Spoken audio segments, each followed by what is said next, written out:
Saudara, hari ini bersama-sama kita akan merenungkan firman-Nya yang kekal, firman yang hidup itu, saudara. Saya berikan tema Change Can Silent Truth, saudara.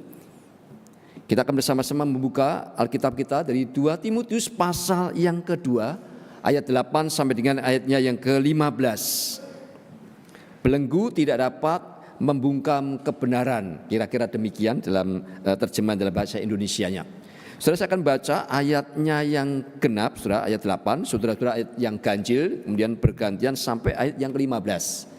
2 Timotius pasal 2 ayat 8, demikian firman Tuhan. Ingatlah akan Yesus Kristus yang telah dibangkitkan dari antara orang mati, yang telah dilahirkan sebagai keturunan Daud. Itulah yang kuberitakan dalam Injilku. Ayat 9, silakan.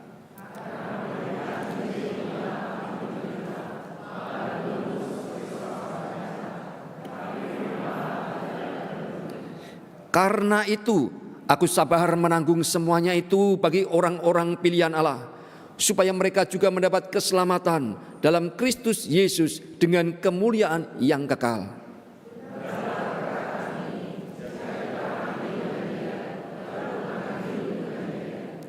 Jika kita sabar, kita pun akan ikut memerintah dengan Dia. Jika kita menyangkal Dia, Dia pun akan menyangkal kita.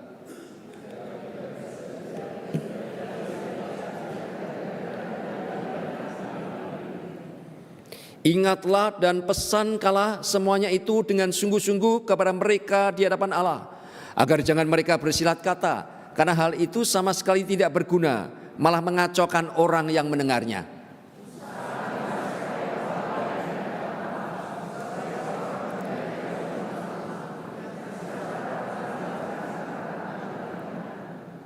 Ayo saudara, sekarang kita berdoa ya, kita mohon pimpinan Roh Kudus, karena tanpa pimpinannya tidak mungkin kita bisa memahami dan mendapatkan berkat rohani melalui firman Tuhan. Mari kita tundukkan kepala, kita berdoa sejenak. Bapa di surga, hari ini kami datang dengan hati yang haus akan firman-Mu ya Tuhan. Kami hidup di dunia yang penuh dengan tekanan. Kadang kami merasa terikat oleh masalah, oleh pergumulan, bahkan ketakutan ya Tuhan.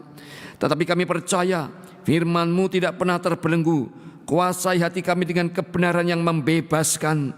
Dalam nama Tuhan Yesus, penebus dan juru selamat kami yang hidup, kami berdoa. Amin. Saudara, bayangkan seorang hamba Tuhan, saudara duduk di ruang penjara yang dingin.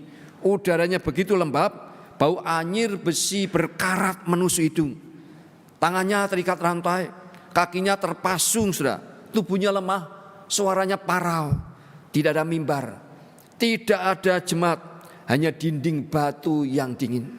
Dunia berkata, sudah selesai riwayatnya.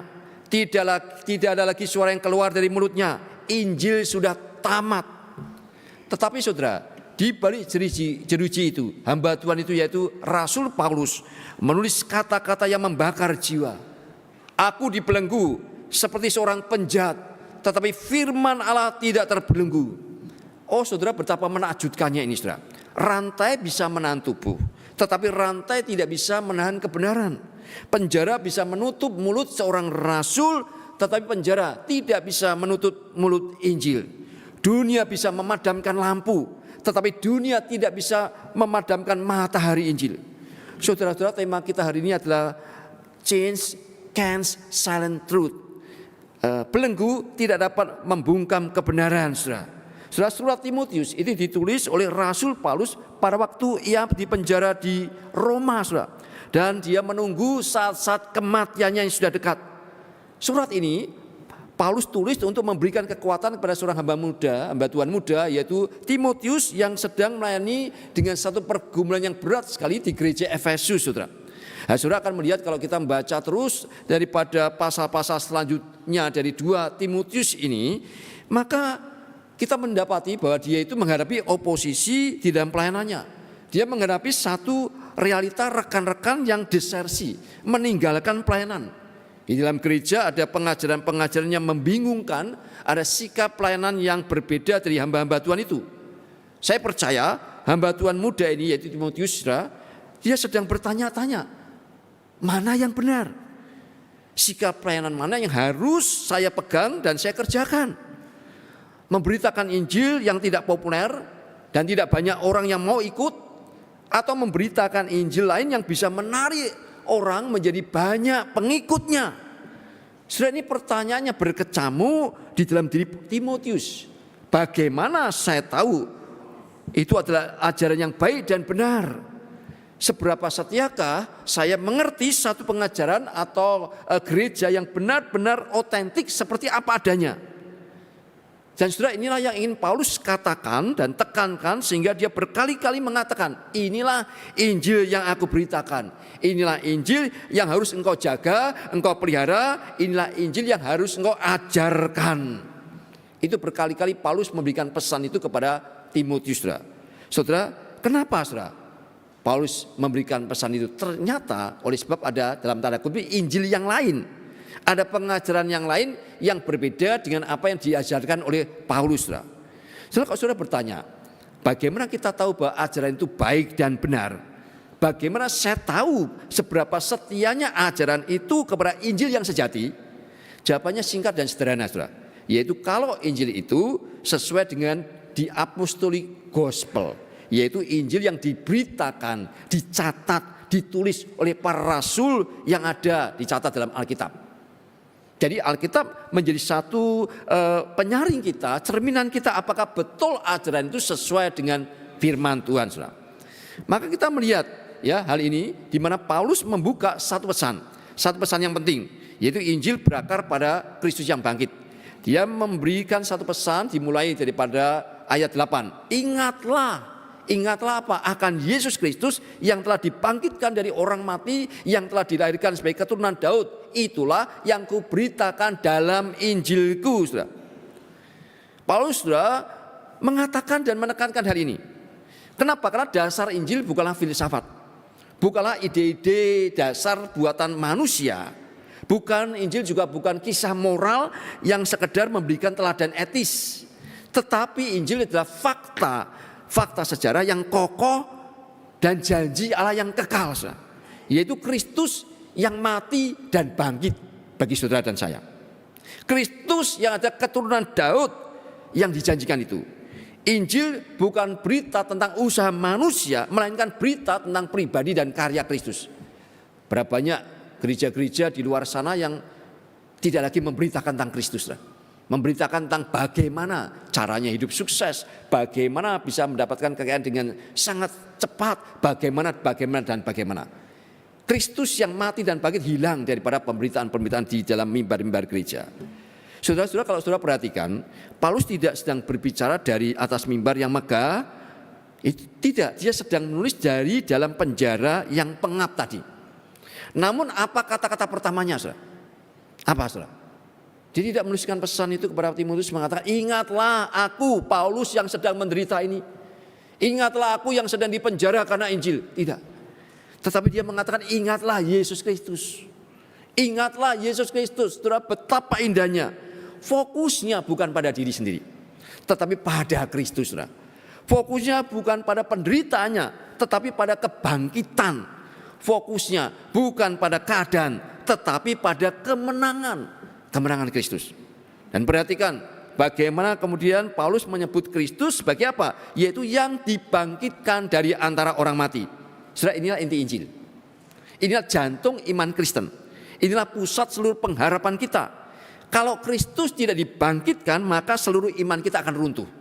Kalau Kristus tidak dibangkitkan, maka korban kita sia-sia. Kalau Kristus tidak dibangkitkan, maka pengharapan kita dalam hidup ini kosong melompong, saudara. Tetapi syukur kepada Allah, Kristus benar-benar bangkit, amin. Ia bangkit bukan dalam imajinasi, bukan dalam mitos, saudara, bukan dalam dongeng, tetapi Yesus bangkit dalam fakta sejarah yang tidak bisa dibantah. Kubur kosong, bukti bahwa Yesus sudah bangkit. Saudara, mengapa kebangkitan itu penting? Saudara, mengapa, saudara? Kebangkitan itu penting, kenapa? Karena kebangkitan membuktikan bahwa Yesus adalah Mesias yang sejati. Jika dia hanya mati di atas kayu salib tanpa bangkit, maka dia hanyalah seorang martir saja di antara mungkin ribuan atau jutaan martir yang lain. Tetapi karena dia bangkit, maka dia adalah juru selamatmu dan juru selamatku. Kebangkitan mematahkan kuasa maut. Rantai penjara tidak bisa menahan Paulus, tetapi rantai maut sudah diputuskan oleh kebangkitan Kristus. So, kebangkitan menjamin kuasa Injil. Injil tidak mati bersama dengan para rasul. Injil tetap hidup karena Kristus tetap hidup sampai sekarang dan selama-lamanya. Dan Paulus tidak hanya berkata Kristus bangkit, tetapi apa saudara? Paulus juga menambahkan yang dilahirkan sebagai keturunan Daud. Ini penting. Kenapa penting? Karena Allah berjanji kepada Daud bahwa tahtanya akan tegak selama-lamanya. Itu ditulis dalam 2 Samuel pasal yang ke-7. Maka dengan menyebut Yesus Kristus itu sebagai keturunan Daud, maka Paulus sedang berkata Allah setia pada janjinya. Allah tidak pernah gagal, Allah tidak pernah ingkar. Kalau saudara membaca Alkitab ada begitu banyak janji-janji Allah. Janji-janji Tuhan, percayalah saudara, Allah tidak pernah ingkar. Janji itu akan digenapi pada saudara yang percaya kepada Tuhan saudara. Oleh sebab itu mari kita ulangi saudara. Yaitu ingatlah Yesus Kristus. Ingatlah Yesus yang bangkit, bukan Yesus yang kalah. Ingatlah Yesus yang hidup, bukan Yesus yang mati. Ingatlah Yesus yang menang, bukan Yesus yang dikubur. Saudara, pergumulan apapun yang kau hadapi saat ini, ingat. Ingat apa? Jangan ingat penderitaanmu, jangan ingat kekuatanmu, tapi ingatlah Yesus. Yesus yang bangkit. Maka mengingat akan Yesus akan memberikan kekuatan bagi kita. Remember me, itu pesan Tuhan. Perjamuan kudus selalu mengingatkan kita, ingatlah akan aku. Itu menguatkan kita, maka jemaat membutuhkan kekuatan itu. Ikuti saudara, jangan sampai saudara lewat ketika ada perjamuan kudus setiap minggu pertama, betul ya Pak ya? Karena senantiasa membawa kita kepada ingatan pada Kristus, itulah kekuatan kita. Sumber pengharapan kita yang tidak pernah patah saudara. Ingatlah bahwa rantai saudara bisa mengikat tubuh Paulus, tetapi rantai tidak bisa mengikat Kristus. Ingatlah bahwa penjara bisa membungkam mulut seorang rasul, tetapi penjara tidak bisa membungkam Injil. Ingatlah bahwa dunia bisa mengguncang kita, tetapi dunia tidak bisa mengguncang janji Allah. Jemaat terkasih, berapa kali seringkali kita lupa akan Kristus yang bangkit. Ketika kita menghadapi masalah, seringkali kita melihat masalah itu, kita hanya mengingat masalah itu. Kita lebih ingat akan luka kita. Kita lebih ingat akan penderitaan kita. Kita lebih ingat akan kecewanya hati kita. Kita lebih ingat akan kerisauan kita, kekhawatiran kita. Karena itu Paulus berkata, ingatlah akan Yesus Kristus. Ingatlah terus, ulangi terus, hiduplah di dalamnya terus. Ada seorang anak muda yang berkata kepada gurunya, guru, bagaimana aku bisa percaya Injil kalau hamba-hamba Tuhan sebesar Paulus pun dan hamba-hamba Tuhan yang setia pun mereka di penjara. Gimana saya jemaat biasa bisa kemudian mengatakan kami menang? Maka sang guru menjawab, nak, Injil tidak bergantung pada kondisi manusia, kondisi hamba-hamba Tuhan, kondisi anak-anak Tuhan. Tidak, tapi Injil bergantung pada bukan pada keadaan gereja, bukan pada keadaan kebebasan, tetapi pada keadaan apa? Pada keadaan Yesus yang bangkit. Paulus mungkin diikat, tetapi Yesus tetap bebas. Paulus mungkin terbatas, tetapi Yesus tidak terbatas. Paulus mungkin bungkam, tetapi Yesus tetap berbicara. Firman itu tetap berbicara. Karena itu jemaat yang dikasihi Tuhan, kalau Paulus di penjara saja tetap mengingat Kristus yang bangkit, apalagi kita saudara yang masih bebas beribadah hari ini. Mengapa kita harus menyerah? Mengapa kita harus putus asa dengan masalah kita saudara?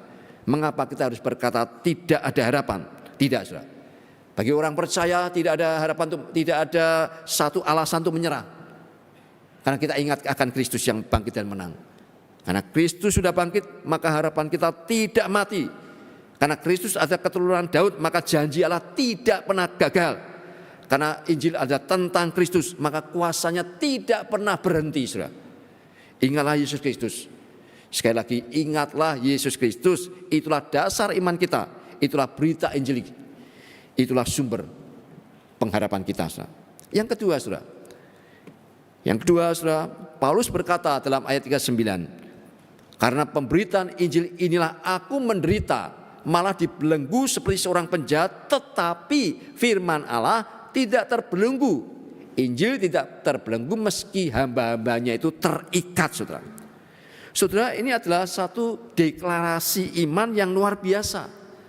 Bayangkan Paulus menulisnya dari balik jeruji besi, tangannya terikat rantai, kakinya dibelenggu, tubuhnya itu dianggap seperti seorang kriminal. Dunia melihat Paulus, dunia pada waktu itu ya, itu melihat sebagai seorang penjahat, tetapi surga melihatnya sebagai pahlawan iman. Saudara.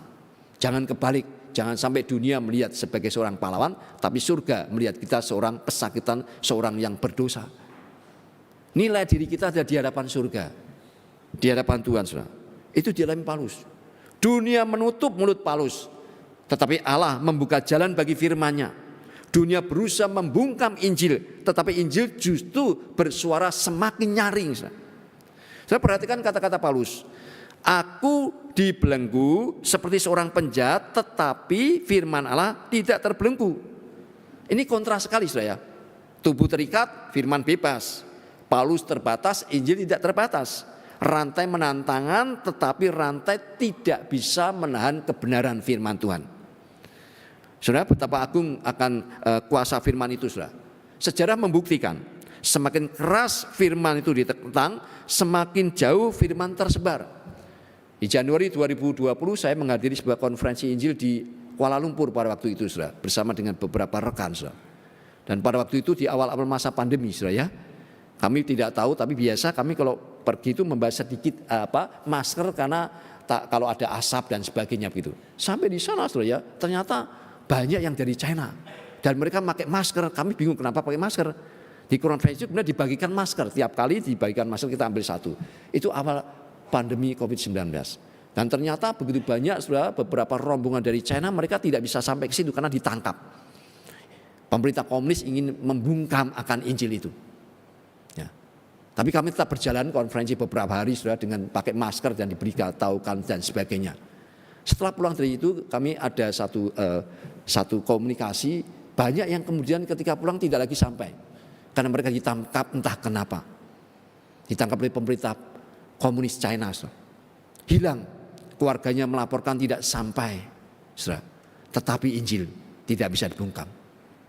Hamba-hamba Tuhan itu, saudara, dibungkam, tetapi Injil tidak dibungkam.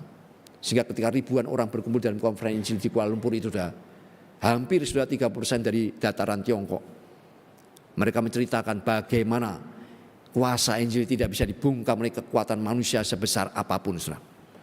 Ini membuktikan apa yang disampaikan oleh Paulus itu menjadi kenyataan, saudara. Saudara, Paulus tidak berkata sekali lagi, aku menderita, jadi doakan aku supaya segera bebas, tidak. Tetapi aku sabar menanggung semuanya itu bagi orang-orang pilihan Allah, supaya mereka juga mendapat keselamatan dalam Kristus Yesus dengan kemuliaannya kekal. Ayat 10 mengatakan demikian.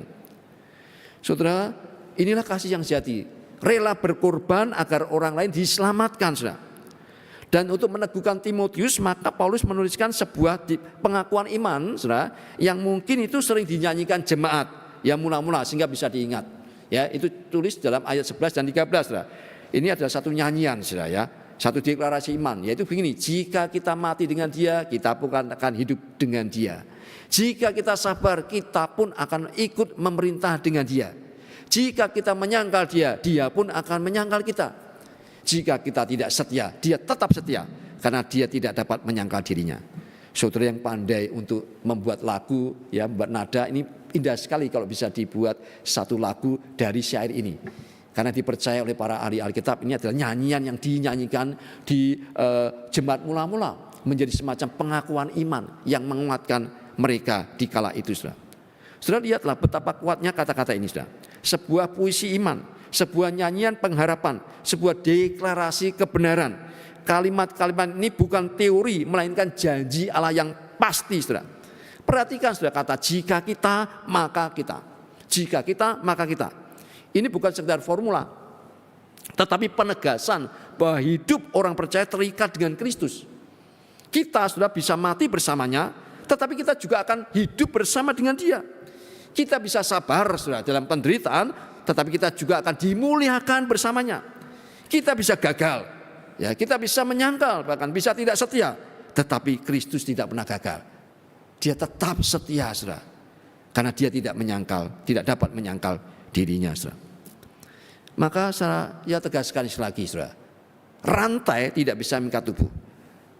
Tetapi rantai bisa mengikat tubuh, tetapi rantai tidak bisa mengikat firman.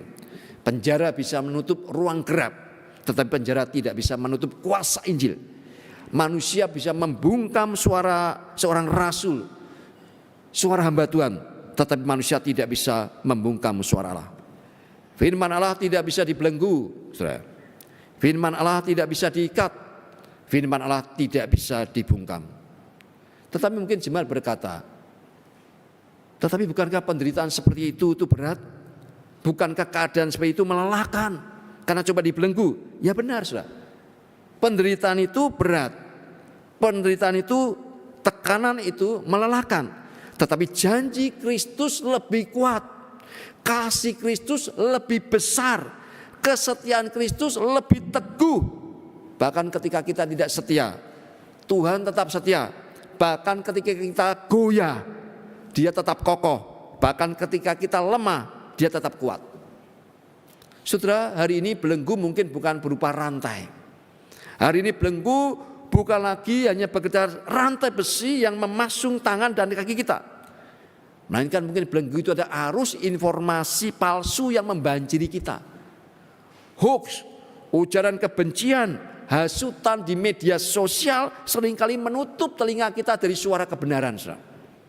Banyak orang terperangkap di dalam ketakutan, dalam kecemasan karena berita-berita yang belum tentu benar sehingga kehilangan pengharapannya. Tetapi firman Tuhan jauh lebih kuat daripada berita palsu manapun yang coba membelenggu kebenaran itu. Injil tidak bisa dibungkam oleh kebohongan, sebab firman Allah adalah kebenaran yang kekal. Hari ini juga belenggu itu bisa berupa trauma masa lalu, rasa takut akan masa depan, atau tekanan sosial dan ekonomi yang membuat kita itu sudah susah sekali lidah kita untuk bersaksi. Ada yang terikat oleh kecemasan, ada yang dibungkam oleh rasa tidak percaya, bahkan ada yang dikurung oleh rasa bersalah. Iblis mengatakan engkau bersalah, engkau tidak berguna lagi, engkau tidak bisa dipakai Tuhan lagi, engkau tidak berguna lagi. Dibungkam dengan perasaan seperti itu. Tetapi saudara, kabar baiknya, firman Allah tidak bisa dibelenggu oleh ketakutan kita. Injil Kristus mampu mematahkan rantai trauma kita, saudara. Memberikan pada kita keberanian yang baru dan mengangkat kita untuk hidup dalam kebenaran, saudara. Itulah kuasa Injil, saudara. Kuasa Injil. Maka marilah kita berkata seperti Paulus, aku dibelenggu oleh semuanya itu, belenggu fisik maupun non fisik, terutama non fisik, saudara ya. Tetapi firman Allah tidak terbelenggu. Ya, sekali lagi kita katakan firman Allah tidak terbelenggu. Yang ketiga, saudara, yang ketiga, Paulus bukan hanya memesankan dua hal itu saja, ya, tetapi Paulus menutup bagian ini dengan sebuah pesan yang praktis, yang tajam. Ya. Dia berkata ayat 14-15, saya bacakan, ingatlah, dan pesankanlah semuanya itu dengan sungguh-sungguh kepada mereka di hadapan Allah, agar jangan mereka bersilat kata, karena hal itu sama sekali tidak berguna, malah mengacaukan orang yang mendengarnya. Usahakanlah supaya engkau layak di hadapan Allah sebagai seorang pekerja yang tidak usah malu, yang secara tepat menjelaskan perkataan kebenaran itu. Perhatikan baik-baik, saudara. Paulus sudah tidak berhenti hanya dengan berkata firman Allah tidak bisa dibelenggu. Tidak, saudara, tidak berhenti ini saja. Tetapi dia juga menekankan bahwa firman Allah harus dijelaskan dengan setia. Dijelaskan dengan tepat dan setia. Mengapa? Karena sekalipun firman Tuhan itu tidak terikat, tetapi manusia bisa menyalahgunakannya.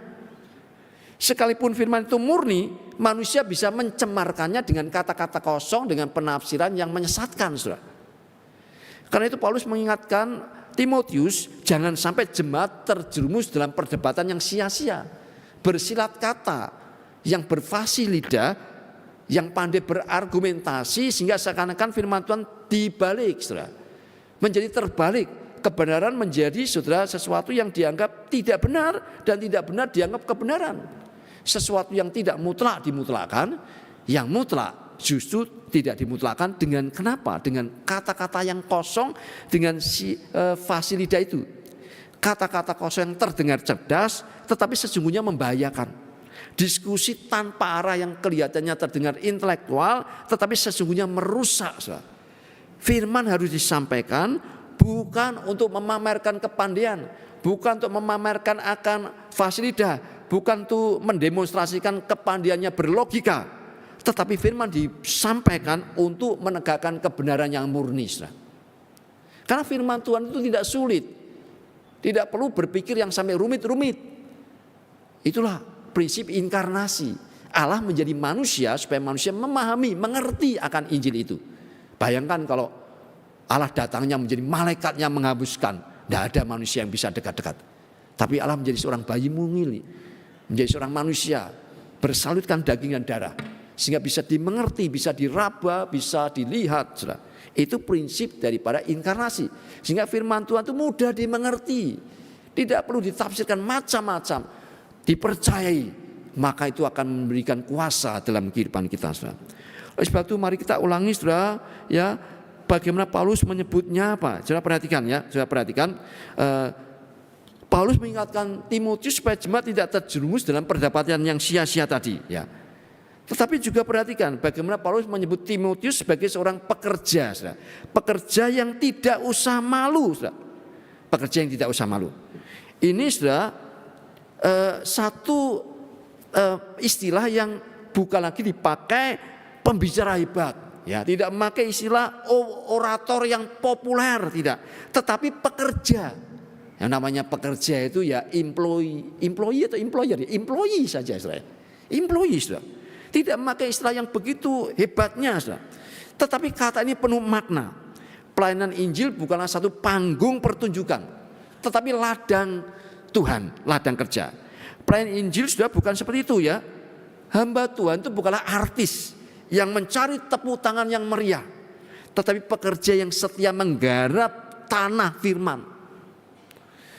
Pekerja yang tidak usah malu, bukan pekerja yang setengah hati, bukan pekerja yang malas, bukan pekerja yang mencari muka, tetapi pekerja yang setia, pekerja yang rajin, pekerja yang jujur, pekerja yang layak di hadapan Allah.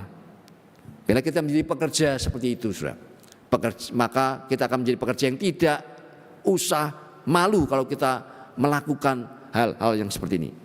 Oleh sebab itu, saudara, mungkin dunia itu mengejar popularitas. Begitu banyak, ya, saudara, mereka pembicara-pembicara yang lebih nampak di artisnya di YouTube, saudara, daripada sungguh-sungguh mau memberitakan firman Tuhan, saudara. Ya. Dunia itu sangat menghargai popularitas, tetapi Allah menghargai kesetiaan.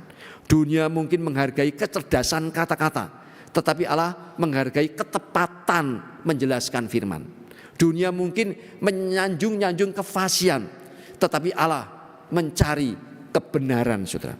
Karena itu, saudara, jangan tergoda untuk harus menyenangkan telinga manusia. Jangan terjebak dalam kata-kata kosong yang membuat kita tampak pintar, tetapi tidak membawa orang kepada Kristus. Yang membebaskan bukan kepandaian kita, yang membebaskan bukan kefasihan kita, tetapi yang membebaskan itu adalah kebenaran firman Tuhan. Yang menyelamatkan bukan retorika kita, tetapi Injil Yesus Kristus. Maka mari kita pikirkan dengan sederhana, saudara. Jika rantai baik fisik maupun non fisik tidak bisa membuka firman, maka yang bisa membahayakan Injil itu bukanlah penjara, bukanlah berita hoax, melainkan apa? Ketidaksetiaan kita. Rantai bisa menahan tubuh kita, fisik maupun non fisik, tetapi rantai tidak bisa menahan Injil. Tapi kalau kita hamba-hamba Tuhan tidak setia, jika jemaat tidak menjunjung tinggi firman, maka kesaksian Injil itu bisa nampak lemah di mata dunia. Kita harus menjelaskan Injil dengan benar, Injil yang sederhana, yang menyelamatkan manusia. Karena itu Paulus berkata, usahakanlah supaya engkau layak di hadapan Allah. Bukan layak di hadapan manusia, bukan layak di hadapan dunia, bukan layak di hadapan mayoritas, tetapi layak di hadapan Allah, mengejar kelayaan Tuhan. Saya akan menutup ini dengan sebuah ilustrasi, saudara. Di sebuah negara yang melarang keras pemberitaan Injil, seorang pendeta tua ditangkap. Dia dilempar ke dalam sel yang gelap, hanya ditemani bayangan. Hari demi hari, saudara, dia dipukuli, bulan demi bulan dia diintegrasi, saudara, dengan sangat kejam. Tahun demi tahun dia dilupakan. Maka orang-orang mulai berkata, selesai sudah pelayanannya, dia akan mati di sini tanpa suara, tanpa pengaruh. Tetapi setiap malam Dengan sisa tenaga, pendeta itu berlutut. Tangannya gemetar karena rantai, bibirnya pecah-pecah.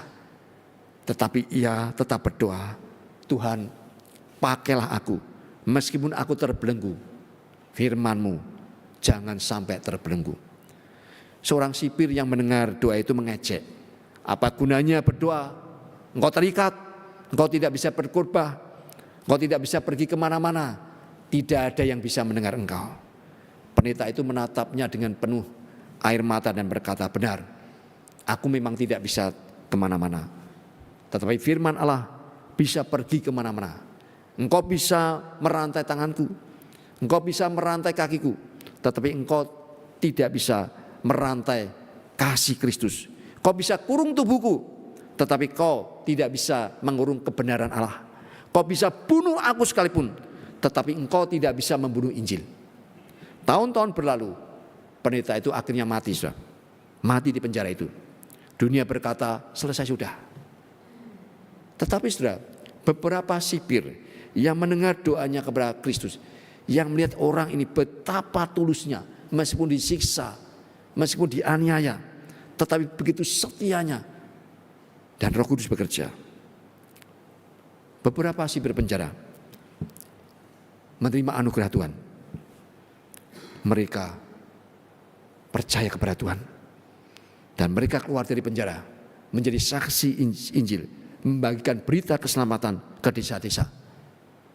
Dan pendeta tadi, kisah hidupnya berbicara lebih kuat daripada khotbah-khotbahnya, sehingga banyak orang kemudian dibawa menuju kepada Tuhan. Apa yang tampaknya berakhir dengan kematian justru melahirkan banyak kehidupan baru, saudara. Saudara-saudara, rantai bisa membelenggu tubuh, rantai itu bisa fisik non fisik, tetapi tidak bisa membelenggu Injil. Suara seorang hamba bisa dibungkam, tetapi suara firman Tuhan tidak bisa dibungkam.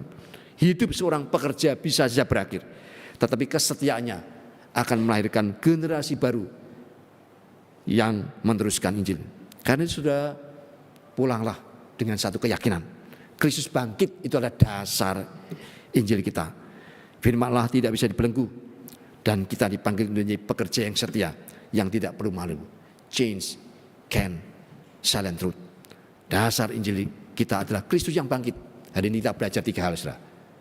Dasar Injil adalah Kristus yang bangkit. Kuasa Injil tidak bisa dibelenggu, dan tugas kita apa? Setia. Setia apa? Sebagai pekerja yang layak, yang memberitakan Injil Kristus Yesus, sang kebenaran itu. Maka kita biarlah yakin, change can silent truth. Belenggu tidak bisa membungkam kebenaran. Kiranya firman Tuhan boleh memberkati setiap kita. Mari kita masuk dalam doa. Tuhan Yesus, kami bersyukur karena firman-Mu tidak terbelenggu.